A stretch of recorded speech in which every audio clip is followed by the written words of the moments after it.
Ова послание апостол Павле во најголема мера опишува како одговор на гордоста која постоела кај коринтијаните.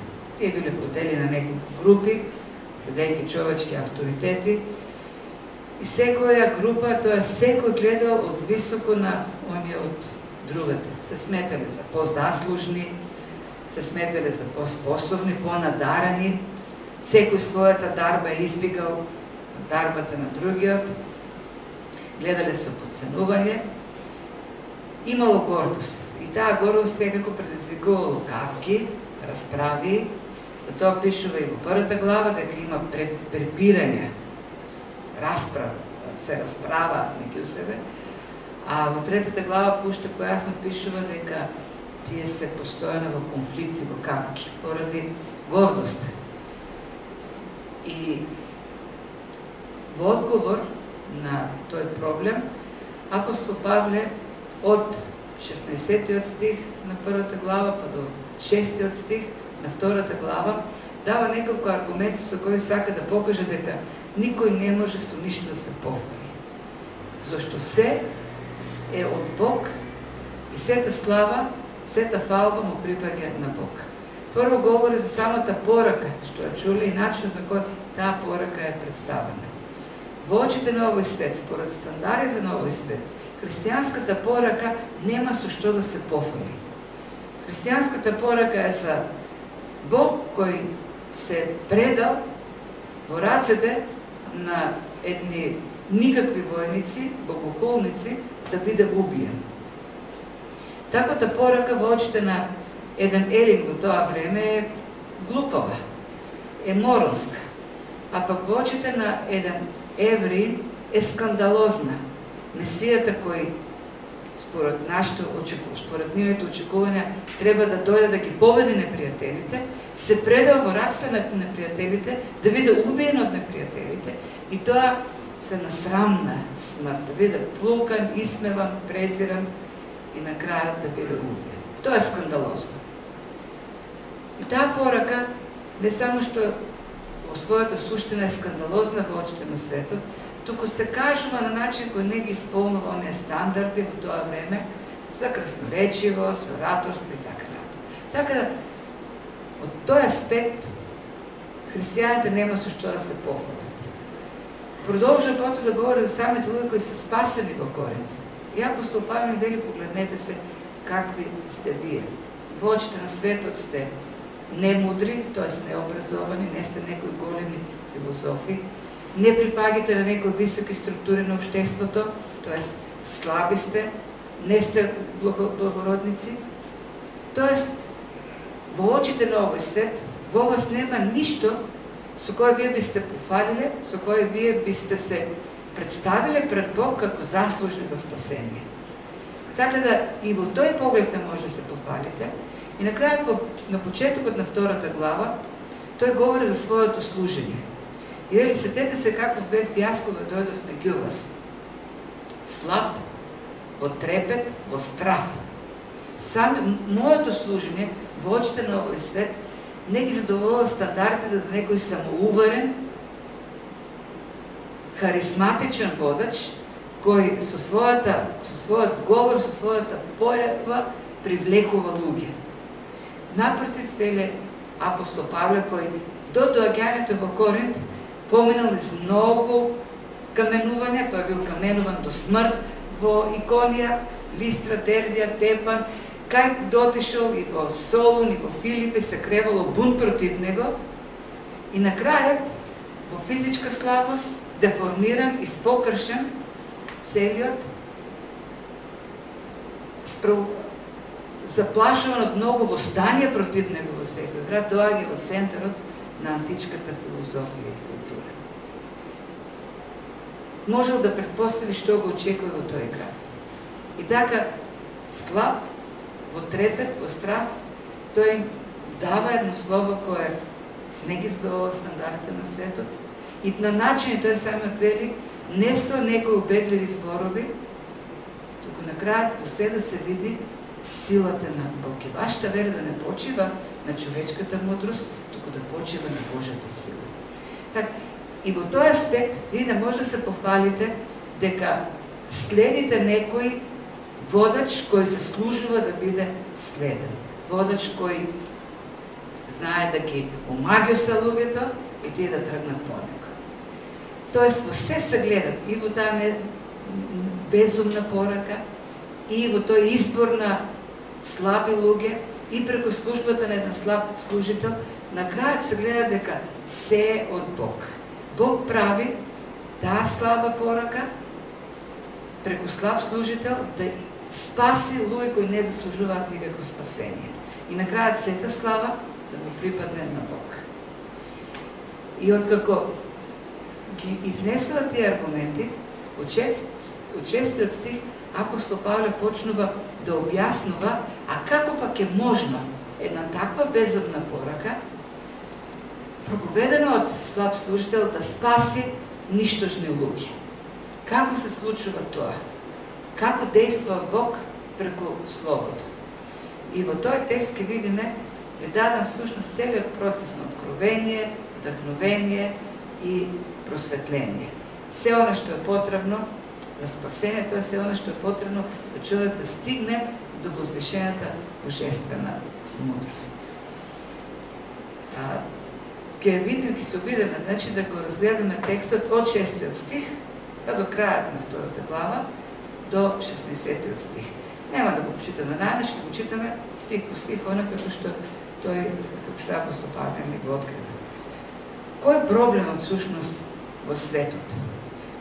Во почетните стихови тоа го открива апостол Павле.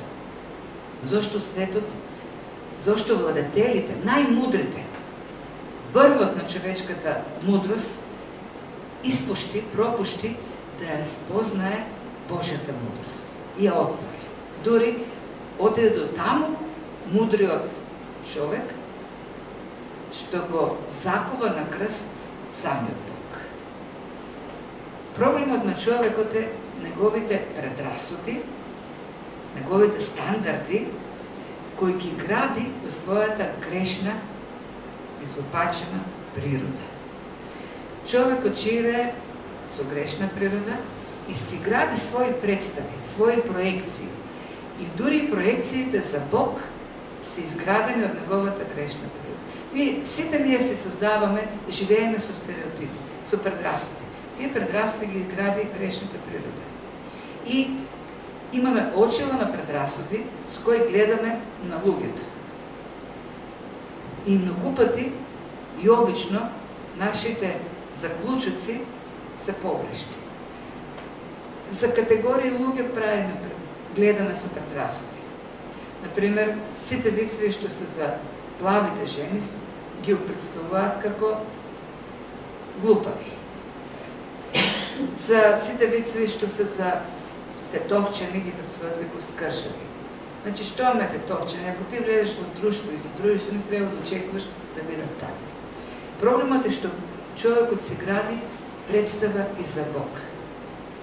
Бог треба да биде како човекот. Бог треба да биде горделив, Бог треба да биде суетен, Бог треба да биде себичен. Тоа е човечкиот стандард. И ако гледаме на сите религии што се појавиле од почетокот, што од кога постои човекот, така е представен во нивните религии Бог. Тој е каприциозен, тој е суетен.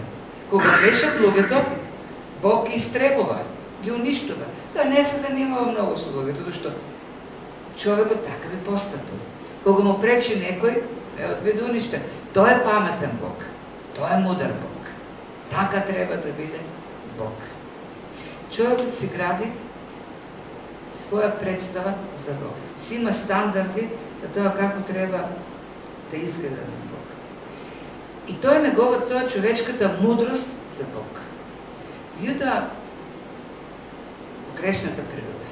Меѓутоа, во овој текст што е запишен од 6 стих па натаму, всушност гледаме дека Божјата мудрост, која е повисоко од човечката мудрост, како што Бог е повисок од човекот или како што небото е повисоко од земјата, е невозможна за разбирање на грешниот човек. Човек не може, на човек на крај памет не може да му дојде Божиот стандард за мудрост. И така почна всъщност овој текст.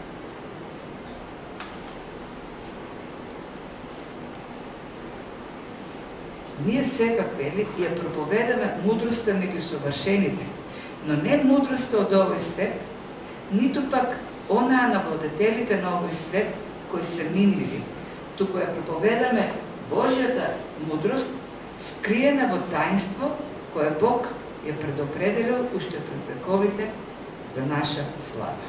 Што вели апостол Павле? Има светска мудрост, но ние, или Словото за крстот, е божествена мудрост.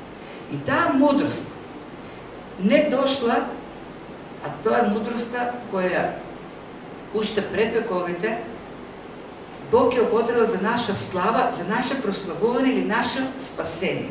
Тоест, мудростта за која говори овде апостол Павле е Словото за крстот.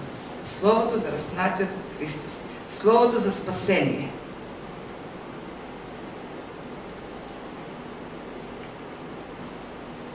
Тоа е Словото за спасение. И апостол Павле вели, тоа е мудрост која е во Божиот ум, во Божите мисли, уште пред вековите.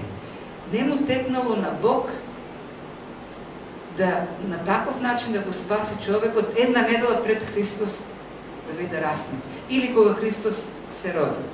Тоа од секогаш. И таа мудрост, таа намера на Бог за спасение, човекот до распнувањето на Христос, човек не можел да открие. Зошто? Поради неговата грешна природа. Човекот го бара Бог. Човекот бара начини за спасение. И човекот измислил религии. Меѓутоа, во никоја религија нема ниту трага да најдете за Бог кој го спасува човекот така што умира за него. Во сите религии имате или човечки усилби, човек треба да се возвишува, да наоѓа техники за да стигне до Бог, или треба да се прераѓа, или треба да исполнува закон, или треба да врши добри дела, па на кантар на крајот ќе му мерат. Меѓутоа, вие нема да најдете во со сета мудрост што ја располага човекот низ вековите, да стигне до заклучок дека Бог ќе го спаси човекот така што ќе умре за него. Тоа е тајна, останува тајна. Тоа е така бидејќи самиот грешен човек не можел да стигне до таков заклучок, дека тоа е нешто возвишено, дека тоа е мудро. И тоа го потврдува апостол Павле. Никој од владетелите на овој свет не ја сознал. Оние што господарат со мудростта, оние највозвишените, оние кои што ја прават суштината, есенцијата на човечката мудрост, не ја спознали. Тоа, и ако ја спозна, не може да го распнат Господ на славата. И така, колко е парадоксално ова што го пишува апостол Павле. Вели Господ на славата. Самиот Бог дојде. Дојде Исус Христос. Тоа е второто лице на Божествената Троица. Тоа е Бог во се. Тоа е Бог, целосно Бог. Самиот Бог дојде, се воплоти во човек, за да го донесе, т.е. да го приближи Бог до луѓето. Човекот уште од Еденската градина, уште после паѓањето во грех, копне по Бог, го бара Бог, сака да го спознае Бог, сака да се доближи до Бог. И измислува религии, измислува ритуали, техники. И што направи Бог? Самиот Бог дојде. И за да го открие Бог пред луѓето, да го доближи Бог, за да го спаси човекот. И како требаше да реагира човекот на тоа? Најпосле се задоволува тој вековен копнеш, човекот да биде со Бог, Бог да биде меѓу нив. И што направи човекот? Како реагираше? Го зеде Бог, го понижи, го презре и го уби. И тоа го уби со најсрамната смрт. Тоа е реакцијата на човекот кон Бог. Бидејќи човекот не може да ја свати божествената мудрост. Бог не, вистинскиот Бог не се совпаѓа со стандардите на човекот, грешните стандарди, себичните, соедните стандарди на човекот за Бог. И во тој контекст се напишани и следните стихови. Но како што е напишено, тука цитира од Исаја 64 глава, 3 стих. Око што не е видело, уво што не е чуло, ниту на човек на ум му дошло, тоа Бог го приготвил за оние кои го љубат. Ова е многу познат стих. Еден од најцитираните стихови од оваа послание. Меѓутоа проблемот е што овој стих обично, дури секојаш се цитира многу погрешно, се применува многу погрешно. Кога го цитираме овој стих, обично ни доаѓа нам и велиме, овде апостол Павле пишува за нештата што ќе ги видиме на небото кога ќе отидеме. Она што око не видело, уво не чуло, ниту на ум му дошло на човек, и тоа ќе биде на небото. Да, така е. На небото ние ќе видиме нешта кои око не ги видело, уво не ги чуло и на крај памет не ми дошло. Меѓутоа апостол Павле овде не пишува за небото. Забравихме да го исклучиме тоа таму. Има едно Маја, мојто аш има едно копче вам да не шушти.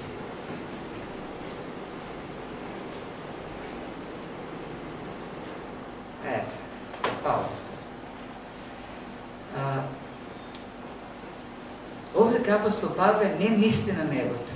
Ако видите врската меѓу стиховите, станува јасно дека овдека апостол Павле пишува за Божјата мудрост за спасение.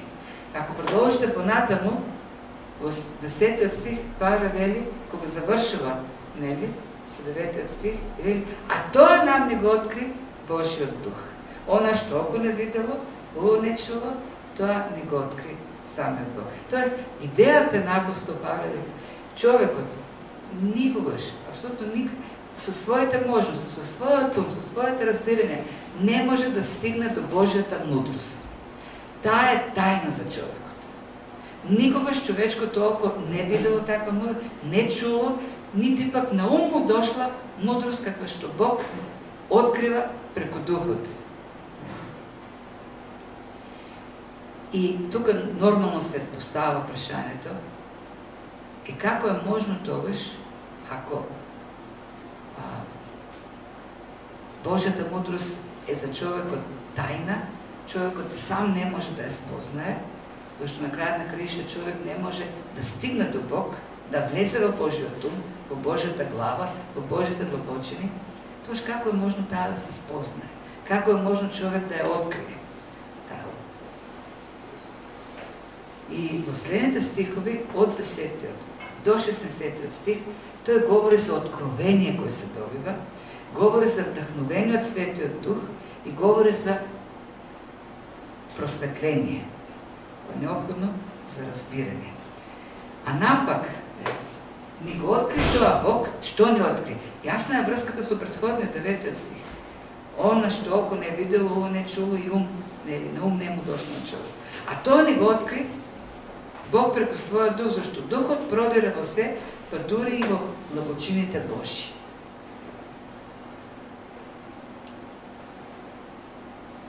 И тоа е ова што го говори апостол Павле, основното, фундаменталното тврдење за Евангелието. Со тоа апостол Павле сака да каже, Евангелието што јас го проповедам, Словото за крстот, тоа не е измислено од човек. Тоа не е резултат на некакви човечки размислувања, на некакви натрупања на искуство низ годините, низ вековите. Тоа е дадено од Духот. Духот го открива на човекот. Тоа не е измислено од мене. Јас не сум се крил своја филозофија и ви ја представувам. Духот го открива. Зашто нема друг начин како човек да стигне до Божјата мудрост, ако Духот не ја открие таа мудрост. Интересно е кога дека апостол Павле почнува да зборува во множина, а нам пак ние цело време од 6 стих до 60 стих говори во прво лице множина. Во првите 5 стиха на втората глава цело време говори во еднина. Јас кога дојдов, јас не сакав, јас сакав. Бидејќи таму тој говори за својата служба меѓу коринтијаните, како тој се представил пред нив, како бил неговиот настап, какви средства тој користил, каква форма користил. Зашто неговата цел не била тие да тргнат по него, туку да тргнат по Божјата сила.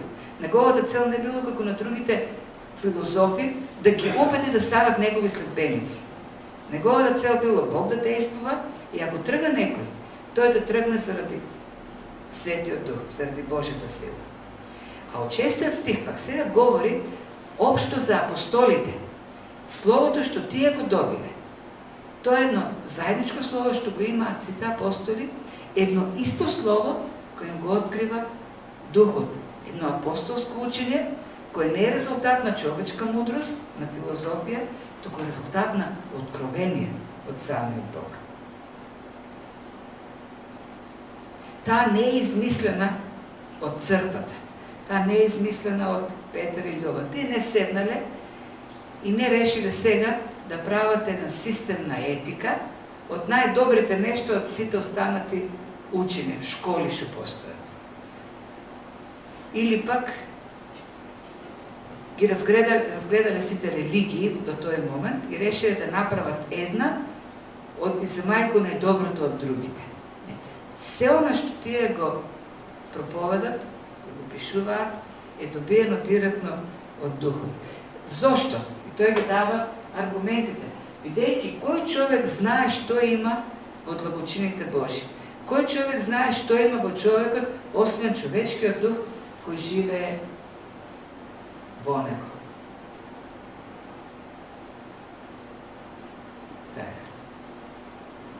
Па така и Божиото не го знае никој, освен Божиот дух. Овде апостол Павле користи една многу проста, позната за нас аналогија. Кој може да знае што има во умот на другиот човек? Спориме за чисто човечки однос. Ви гледате во мене, некој дремливо, некој незаинтересирано, некој заинтересирано. Јудот, кај знам дали мислите на проповета или на ручекот, што ќе ручите после. Никој не знае што мисли другиот. Може по изразот на лицето да предпоставуваме. А пак, како би можеле да знаеме што мисли Бог? Која е неговата мудрост? Кој е неговиот план? Какви се неговите намери? Кој може да продре во Божите длабочини? Само Божиот дух, кој е Божјата сушност, како и Отецот и Синот, тој може да открие. Самиот Бог треба да се открие на човекот, за човекот да стигне до Божјата мудрост. И затоа апостол Павле вели, нам Духот ни го откри тоа. Зашто само Божиот Дух може да ја открие Божјата мудрост. И тоа е клучното, што апостол Павле овде како говори на читателите. Она што јас го проповедам за Бог е откровение од Бог. Зашто не можеме ние да проповедаме за Бог ако Бог не се открие самиот себе си. Грешниот човек, со својот грешен ум, заматен ум, со своите стереотипи кои се продукт на суетата и гордоста, не може да го познае Бог. И тоа е најосновното. За да го познаваме Бог, треба да има откровение. Апостолите имале откровение. Светиот Дух им го открива Бог. И тие пишуваат. И проповедаат.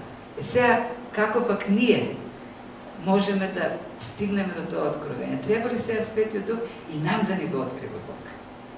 Апостол Павле продолжува и вели: но ние не го примевме Духот од овој свет, туку Духот кој доаѓа од Бога, за да го знаеме она што ни е дарувано од Бог. Продолжува со она откровение од Бог. И вели: па тоа и го проповедаме ние со зборови. Она што ние го добивме како откровение од Бог, тоа вам ви го проповедаме. Истото откровение со зборови. Или го пренесуваме во Словото, во Божјото Слово, во Библијата. И сега, ако Павле останеше довдека, завршеше, ставеше точка, тоа го проповедаме со зборови, ќе останеа сомнежите и ќе беа во право они што денес велат: добра, апостолите имали откровение преку Духот, меѓутоа Тоа што ни го оставиле е нивна човечка интерпретација за она што Духот им го открил. Секој на свој начин си го представил, како што го разбрал.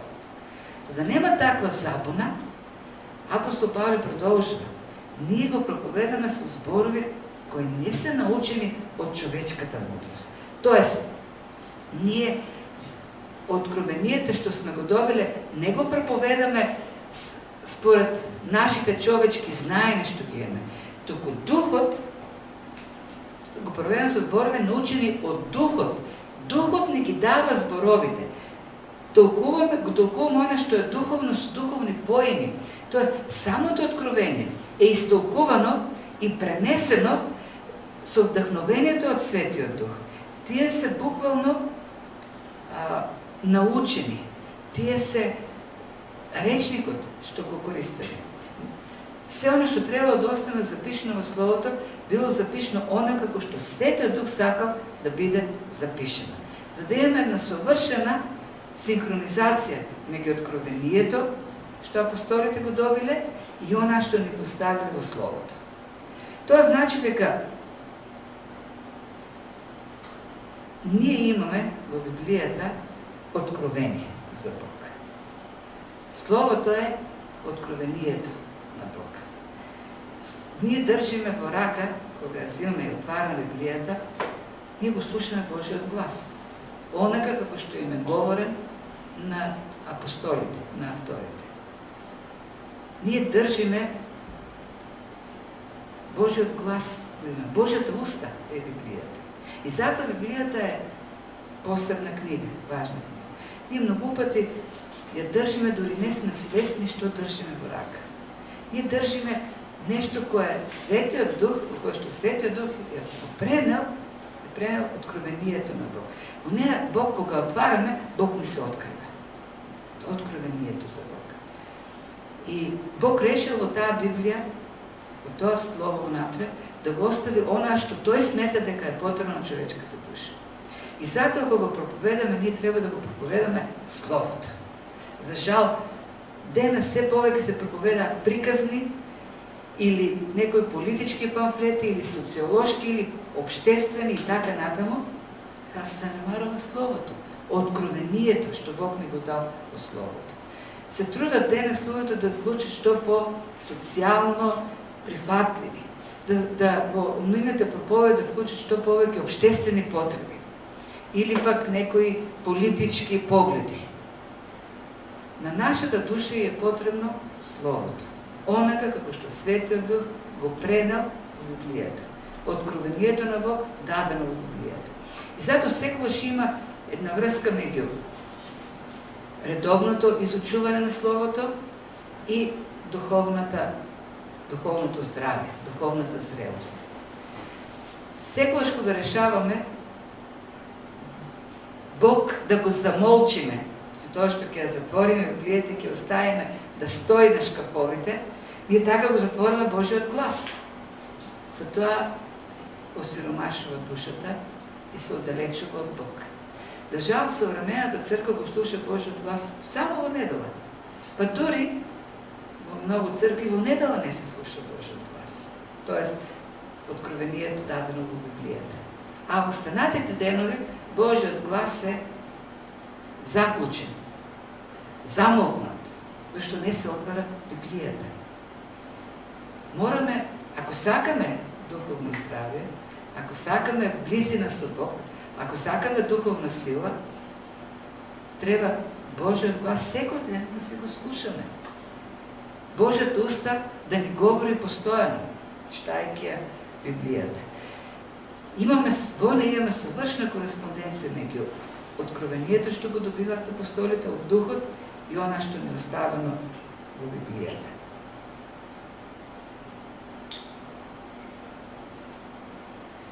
Библијата е откровението на Бог, кое ни го дават вдахновените од Духот апостоли. И сепак, и покрај тоа, иако ние во Библијата имаме откровение, едно автентично откровение од Бог, вистинско, сепак, кога тоа се проповеди, кога се чита, пак е неразбирливо за многумина. Има еден случај кој Мартин Лојд Джонс го пишува во една негова проповед за Вилијам Вилберфорс. Тој е истакнат христијанин и политичар во Англија, во Британија, бил пратеник во британскиот парламент и се трудел за и работел, се борел за укинување на робството во Англија. И со неговите заложби навистина укинато робството. Бил посветен христијанин, бил многу близок со тогашниот премиер Вилијам Пит, премиер на Британија, кој бил само номинален христијанин. И долго време Вилберфорс го канел, неговиот пријател, премиер Пит, да дојде на служба. И тоа да дојде на служба во црква каде што проповеда, да е многу добар проповедник, Ричард Сесил, еден од најпознатите најдобри проповедници во тоа време. И така еднаш Пит решил, кога бил слободен, да дојде на служба. И отишле на служба, почнал да проповеда проповедникот, и Вилберфорс цело време буквално летал од радост. Кога слушал нели за она што го говори, за Божиот однос кон Божите деца, за небото и за останати работи, бил восхитен. Буквално му се топело срцето. И кога заврши, и цело време си мислел, и колку сигурно, ова сигурно го погоди, неговиот пријател. Кога завршила службата, и излегле, и Вилберфорс го прашал како беше. И он му рекол, да ти кажам право, ништо не разбра. Дури не свати зашто се работи. И се разбира, Вилберфорс останал без збор. Сега, како е можно на такво слово, објаснато на таков начин, да не допре на неговото срце. Наистина, како е можно едно слово да добие едно срце, а другиот дури и да не свати зашто станува збор. И тоа на што понатаму го кажува апостол Павле. Телесниот човек не го прима она што е од Божиот дух. За него тоа е безумство. И не може да го разбере, зашто тоа треба со помошта на духот да се испита, да се истолкува, да се разбере. Ние имаме откровение од Бог, кое вдахновените апостоли ни го пренели. Меѓутоа, човек треба да биде просветен од духот. Треба да помине низ новораѓање. Треба да помине низ процес на спасение. Треба да Светиот Дух да дојде во него и тоа слово, тоа откровение од Бог да стане извор на радост, да стане извор на надеж, да стане едно величествено слово кое восхитува. И најдобриот проповедник, и највдахновениот проповедник нема да го допре срцето на човекот, ако Светиот Дух не е во него. Ако неговата темнина, духовна темнина, ако неговиот помрачен ум не биде осветен од Словото. Тоа е вистината. И тука апостол Павле дава одговор на прашањето зошто, иако Бог е открие, иако е представен преку вдахновени проповеди од апостолите и слово во Библијата, луѓето пак не можат да го спознаат Бог. И тоа е уствари еден клуч за нас да сватиме кај сме. Но има луѓе, има христијани кои менуваат цркви зашто словото не им се допаѓа. Сум слушал така кој велат, тоа е здодено. И на крај ќе најдат него многу интересен. И обично најинтересните се оние кои прават од службата театар, во кој нема слово. Здодевноста или така да кажа, неразбирливоста не е последицата по голема мера на оние што проповедат, туку на човекот кој го слуша словото.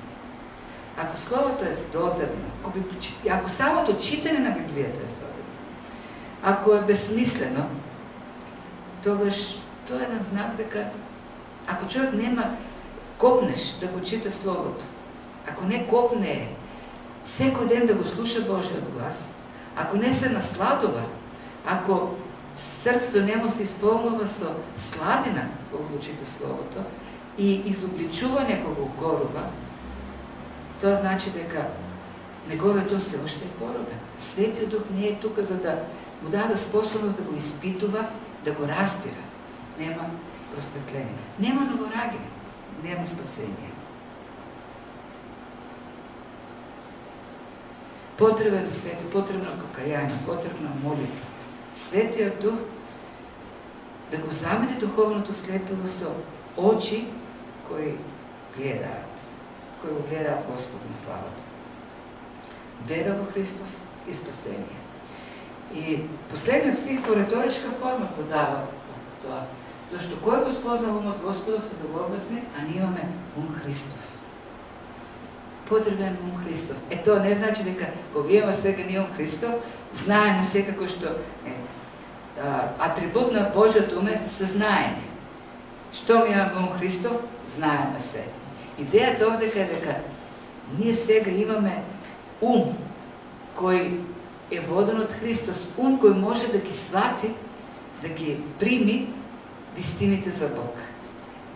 Ние имаме не телесен ум кој е раководен од егото и живее според стандардите на грешната природа, туку ум кој е осветлен од Бог, кој е преобразен од Духот и ги бара Божите вистини.